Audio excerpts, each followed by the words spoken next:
Bom, a gente só fala de inteligência artificial. Vamos falar sobre uma ótica diferente hoje, que tem a ver com representatividade, à medida em que essas ferramentas prometem facilitar a nossa vida e nossa vida criativa, pensando em foto, vídeo, criação de conteúdo, é disso que a gente fala hoje, mas tá puxado, esse episódio de hoje, né? Tchau, Bela! Seu podcast sobre tendência, comportamento e inovação nos mercados de beleza e bem-estar. O assunto de hoje não é leve, não é fácil, mas antes da gente entrar na parte mais obscura dessa discussão toda, eu só queria dizer que, na minha opinião, essa coisa de filtro para padronizar a beleza existe muito antes da revolução tecnológica, tá? A gente tá falando de filtro e de ferramentas que ajudam a redimensionar, tratar, refazer, né, imagem. Isso meio sempre existiu, né? Porque afinal de contas, vocês não acham que lá em 1500, na época do Renascimento, o Da Vinci não retratou a Mona Lisa filtrando algum traço que ele poderia considerar imperfeito no rosto dela, por exemplo? Faz sentido, porque quando a gente pensa em criar uma imagem, uma pintura, uma fotografia, ou uma imagem no Midjourney, que é o assunto de hoje, tudo isso parte de um lugar de representação, né? E uma representação não é algo que é explicitamente real. Quando eu fico pensando no Da Vinci e artistas que eram, na verdade, retratistas, comissionados por uma realeza, por quem tinha grana na época, fico pensando se as mulheres todas lá não estavam falando, esse é meu melhor ângulo, tira um pouquinho do que eu tenho aqui, ali e tal, dá uma corrigidinha, né? Não, tudo. Então, de alguma forma, tudo isso para dizer que, assim, a padronização estética, ela sempre existiu de alguma maneira. Ande no grande museu e veja todo mundo com o pescoço quilométrico, aquilo ali não tem nada de natural, sim. Não é nem uma crítica, mas sim formas que a gente sempre brincou e manipulou imagens. Sim, mas vamos do Louvre pro Midjourney, pra inteligência artificial, ou vamos começar misturando tudo, como Cindy Sherman, uma artista que a gente ama, anda fazendo, né? Pra quem não conhece, a Cindy Sherman é uma fotógrafa muito famosa por fazer autorretratos, entre outras coisas, onde ela se fantasia de uma forma que ela tira sarro de padrões, de clichês, de ideais, e ela sempre fez isso através da sua fotografia. Ela, inclusive, se monta, se maqueia, faz toda ela é na frente e atrás da câmera o tempo todo. Mas ela lançou agora uma série usando inteligência artificial para potencializar a artificialidade das suas imagens. Então, olhando pelo lado positivo, que não é o meu forte nesta dupla, sabemos, a inteligência artificial pode ser uma ferramenta nesse exercício criativa, porque a gente consegue tangibilizar de forma muito rápida esses desejos imagéticos, e também porque poderia, né, enfim, impulsionar representações mais diversas, né? A gente tem uma artista brasileira, a Iggy, que é conhecida pelo seu universo muito azul, royal. Ela tem uma paleta de cores bem característica. Ela tem uma série de trabalhos usando inteligência artificial com personagens que são azuis, belíssimas, que misturam um pouco desse cenário mundano com umas paisagens sci-fi. Ela começou esse trabalho em 2022, ele foi publicado pela revista Zoom no mesmo ano, e, enfim, recomendo que vocês deem uma olhada, porque é apaixonante, encantador, imersivo, nessa combinação de ancestralidade com tecnologia, com coisas que a gente conhece e coisas que a gente jamais imaginou, né? Mas ela, enfim, tem um trabalho novo, inclusive, que se relaciona com inteligência artificial, né? Ela foi mais longe ainda e criou a Ayla Lu, que é uma influ artificial, né, de inteligência artificial, com o objetivo de explorar as intersecções entre artes visuais e refletindo sobre tech, sobre decolonialidade, sobre moda, sobre artes visuais. Tem dias que, inclusive, a influ dela tá inteira azul. E esse é um lado que nos inspira, vamos dizer assim. Mas também tem outro lado da moeda. A parte problemática é a forma como essas ferramentas podem reforçar padrões estéticos, podem reforçar esse desejo por perfeição, que a gente sempre discute aqui. Inclusive porque a inteligência artificial, quando a gente fala, parece um robozinho, mas se ela é generativa, isso significa que ela responde aos inputs que a gente coloca nas ferramentas. E se a gente é uma sociedade classista, racista, que não respeita todas as possibilidades de gênero e diversidade, já viu, né? Pois é, gente, as skins estão cada vez mais padronizadas, digamos assim, né? Em julho do ano passado, o BuzzFeed publicou uma lista com 195 imagens de bonecas Barbie que foram geradas usando o Midjourney, que a gente já falou aqui, uma dessas ferramentas mais conhecidas. E a ideia era que cada uma dessas Barbies representasse um país diferente. Só que aí, amiga, deu ruim, né? Porque elas ficaram praticamente todas com a mesma cara, como é a Barbie na vida real. Total. E é isso, gente. A gente tem que pensar que, à medida que a fonte para a geração de imagens é a vivência real, programada, na sua grande maioria, por homens brancos, héteros, cis, privilegiados, porque eles têm acesso ao universo digital, que hoje a gente pode considerar um privilégio.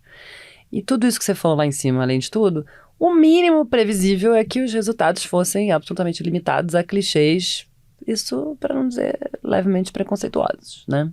Isso não é só a nossa opinião.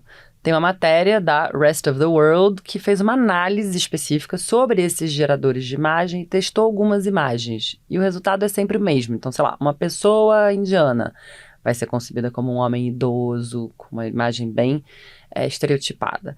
Uma pessoa mexicana é um cara de sombreiro, gente, 2024. E assim vai. Sem falar quando a gente olha para um recorte sobre mulheres, né? As mulheres asiáticas, por exemplo, apareciam hipersexualizadas. Os líderes sempre brancos, os prisioneiros majoritariamente negros. Então, enfim, dá vergonha de falar em voz alta, porque a gente está falando de inovação e tecnologia, mas isso soa como uma limitação e retrocesso, quando na verdade é um espelho real da sociedade que a gente vive, né? E calma, não quero entrar na, Seara Baby Consuelo, não vim aqui falar de apocalipse, então nem vou citar aqui todos os pormenores do caos na Terra que poderia se instaurar com a emancipação dessas máquinas ditas pensantes. Já, eu amo que soltou o rojão do apocalipse e foi embora, joga pra mim. Mas enfim, falando especificamente sobre essa perspectiva de diversidade que é a que nos interessa nesse episódio, o fato desses geradores de imagem serem limitados quando o assunto é representatividade e serem cada vez mais aplicados na indústria criativa, e basicamente a gente está falando aqui de publicidade, conteúdo e marketing, isso sim pode significar um retrocesso significativo em torno das narrativas mais autênticas e inclusivas que vêm sendo construídas ao longo dos últimos anos, né? Mas para não soar completamente pessimista, a gente vê que tem muita gente preocupada em programar isso, mudar isso, e aos poucos dá para ver que, inclusive, tem iniciativas de políticas públicas na área de programação e robótica, por exemplo, até dentro do ensino público brasileiro, para que essa realidade possa se ajustar ao que a gente idealiza, né? Não é à toa que a gente tem visto coisas por aí, como uma matéria do Washington Post do ano passado, que foi uma conversa com um representante do Stable Diffusion, que é outro gerador de imagens e de arte inteligência artificial, que afirmou que estão fazendo um investimento significativo na redução do preconceito. Preconceitos, entre aspas, para vocês que não estão vendo o vídeo. Né? Porque não sei nem o quanto que essa indústria perceba, de fato. Defina preconceito, querido. Enfim. Mas é isso não deixa que essa plataforma ainda reproduza muitos clichês caricatos. A mesma discussão em torno do Stable Diffusion foi feita pela Bloomberg, que apontou coisas importantes, como a gente estava falando lá no começo. Essa, entre tantas outras ferramentas, vem sendo adotada para criar conteúdo de marketing, e a previsão é que até 2025, 30% do que é produzido como conteúdo de marketing seja feito por inteligência artificial. Em alguns anos, até 90% do conteúdo na internet poderá ser gerado artificialmente, e quando a gente pensa no tanto de horas que a gente está exposto à internet e o quanto de repertório vem da nossa relação com as redes sociais, é realmente preocupante, né? Gente, é tipo 1/3 e no futuro quase 100% das imagens que a gente vê. Então não é exagero a gente dizer que representações distorcidas de gênero, de raça, de biotipo, têm consequências significativas na nossa sociedade, com uma cauda muito longa que pode e está já fazendo isso, que é perpetuar preconceito, dificultar a inclusão, interferir na equidade, tenso. Para além dos inputs que seres humanos colocam na hora de pedir que essas ferramentas criem imagens, a gente tem que lembrar que a base de dados com as quais elas trabalham são de dados coletados online. Se a gente for pensar como, por exemplo, os algoritmos de redes sociais funcionam privilegiando o que é tido como belo, aceitável, adequado, enfim, a gente acaba excluindo diversidade de corpos, de aparência, raciais, num movimento que, neste caso, é mais automático do que só a interferência humana, né? A gente vai reforçando, cada like que a gente dá reforça o que é belo, cada comentário que a gente faz reforça o que a gente quer ver, tem que pensar um pouco nisso, né? Assim, para entender por que disso, né? Uhum. Então a gente espelha aquilo que a gente já acredita, ou enfim, conforme que a gente foi educado. E até as influ digitais sofrem com os dislikes. Não, gente, esse caso é muito louco. Vou contar porque a gente ficou meio perplexa com esse assunto. A Lilo Michela, por exemplo, ela é uma influenciadora digital artificial. Ela é um avatar. Um avatar. Talvez a mais famosa, a mais antiga, enfim. Em 2020, ela publicou uma foto que ela tinha pelos nas axilas. E ela recebeu inúmeras críticas e comentários recriminando. Gente, um desenho. E, além de tudo, se defendeu, falou que sempre considerou os pelos corporais belos e naturais, que não se envergonhava por aquilo.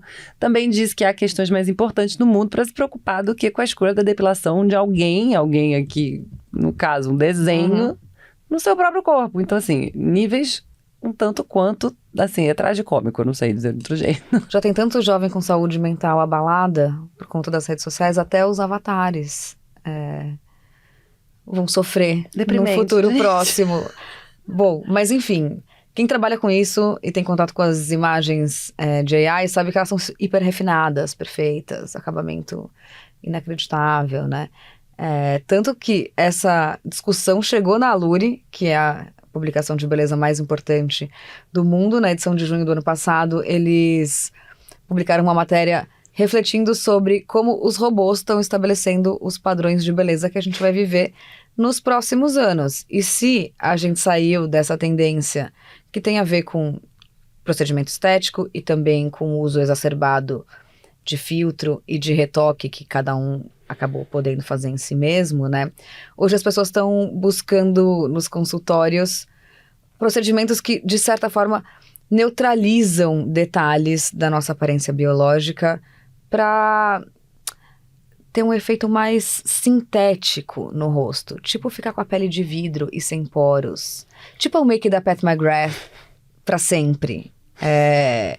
Enfim, isso tem um nome já, que é bioficção, segundo uma escritora de tecnologia, a Jessica Harrington. Uma beleza bioficção na beleza. Biofictícia, beleza. Beleza biofictícia. Um caos. Enfim. Bom, gente, o futuro tá caminhando nessa direção. A gente provavelmente não vai conseguir fugir da marcha ré do momento inteligência artificial, até porque ele gera fascínio, ele gera essa euforia em volta dele também. Então, a gente vai ter que realmente pensar em inclusão e construir esse caminho que é longo, porque a gente não resolveu ele aqui, que eu diga, na inteligência artificial.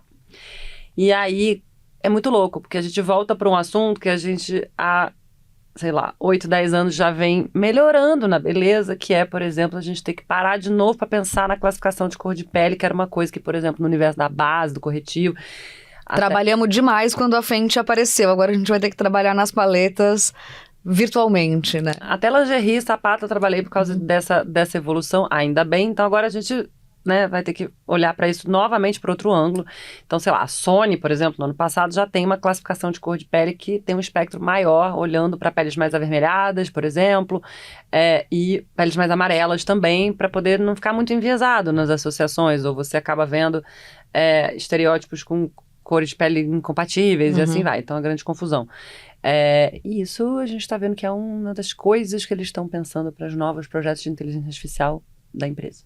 Um dos casos também que a gente estudou recentemente, olhando sobre esse viés racial nos sistemas de inteligência artificial, apareceu numa matéria muito boa da Fortune, em 2022, que contou o caso de uma estudante negra, a Joy Buolamwini, que para o seu projeto de pós, teve a ideia de criar um espelho, que quando você olhava para ele, fossem projetadas imagens dos seus ídolos como se fossem uma máscara digital.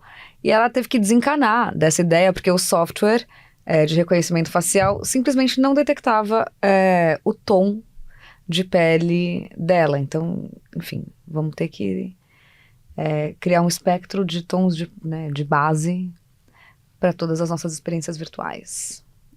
É decepcionante, mas não surpreendente. Afinal de contas, os sistemas de inteligência artificial comerciais têm um desempenho inferior em rostos de pele escura em comparação com peles mais claras. E aí a taxa de erro para mulheres negras é de 30%. E como a gente pode imaginar, ela não foi a única a sofrer discriminação com uma dessas ferramentas. Segundo o Alice Monk, que é um professor de sociologia de Harvard, a desigualdade racial na tecnologia reflete outras políticas sociais, óbvio, mais amplas, que tem a ver com ter acesso à educação, com saúde, com emprego. Então, são reflexos da sociedade desigual que a gente vive. Ele é, inclusive, um dos acadêmicos que trabalha em parceria com o Google para repensar o viés racial em AI. Enfim, não é só programação, né? Não. E a gente tem que falar de gaming, que falamos um monte de inteligência artificial aqui e tem essa interseção com o universo gigantesco, né, dos jogos.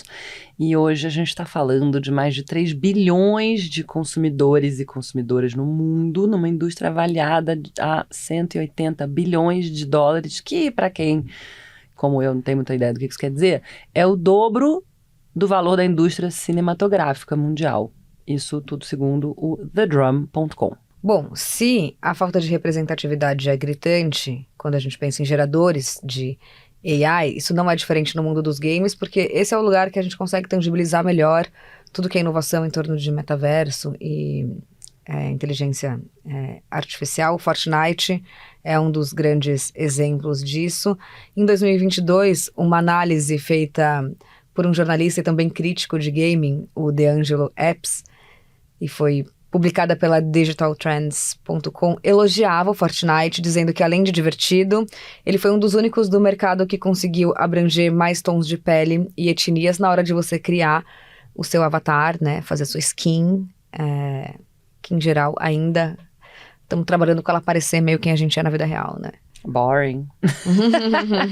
Bom, corta para 2024, o Decrypt.com divulga uma matéria com o título Fortnite Fail, com o caso da Epic Games, que resolveu remover imagens racistas geradas pela inteligência artificial do Fortnite. Isso porque a personalização dos avatares dentro do game podem levar à publicação de conteúdos racistas, como homens do Oriente Médio segurando bombas, homens negros comendo frango frito, aquele clichêzão do sul americano.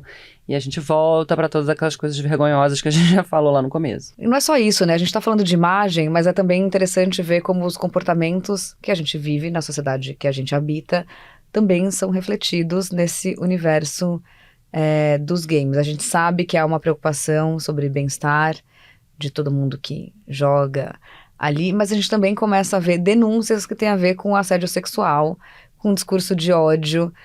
Em 2022, inclusive, teve uma denúncia na Inglaterra de estupro coletivo no Horizon Worlds, que é um jogo de realidade virtual da Meta. E aí voltamos para o ovo e a galinha do AI, que os jogadores estão lá fazendo escolhas, o AI generativo está lá fazendo escolhas baseadas em decisões de seres humanos, pessoas, programadores e jogadores, e a gente fica preso nesse ciclo vicioso. A gente pode passar horas nesse debate sobre quem alimenta quem aqui, né? Mas acho que no fim das contas lembrar que as empresas que têm recursos para desenvolver tudo isso também são parte importante para sustentar um dever cívico, para andar com o poder público, porque aparentemente o contrato social que a gente vive aqui tem que ser reproduzido em todas essas outras camadas virtuais, né? E não somos as únicas que vemos as coisas por aí. A Reflector Entertainment, que é um estúdio de criação dos mais importantes sobre narrativas imersivas, por exemplo, criou internamente um comitê de diversidade e inclusão para estabelecer metas e criar uma cultura de trabalho que seja de fato mais aberta, mais inclusiva, mais acolhedora, que olhe para uma equipe mais diversa, que visa incluir representações culturais e de gênero nos jogos que produz. Mas isso é só um primeiro passo, né? A gente tem que realmente fazer pressão. E por mais que pareça distópico, acho que essa falta de regulamentação mais séria, de fato pode culminar em catástrofes, né? Enfim, que tem a ver com violência, tem a ver com abuso, tem a ver com discriminação. A gente prometeu que esse episódio não ia ser apocalíptico, mas eu também tenho um outro ponto que eu acho super problemático nessa história de AI, que são deepfakes, indústria pornô e entretenimento adulto, né? Misturou, deu ruim. Já era ruim separado, misturou, deu muito ruim, né? A gente tem que entender que se tá acontecendo com a Taylor Swift, pode acontecer com qualquer uma de nós, né? Então, quem não sabe, teve justamente um caso de imagens, vamos dizer, pornográficas, deepfake, da Taylor, geradas por inteligência artificial, que forçaram, veja bem, o Twitter a pausar temporariamente as buscas por Taylor Swift na própria plataforma para evitar a disseminação de fotos, ou seja, ela parou o trânsito, literalmente. Tem um estudo de 2019 da Deep Trace, que é uma empresa de cibersegurança, que aponta que 96% do conteúdo de vídeo deepfake online era de pornografia não consensual. Inclusive, acho muito surpreendente já ver novos termos, né? Pornografia não consensual gerada por inteligência artificial, enfim.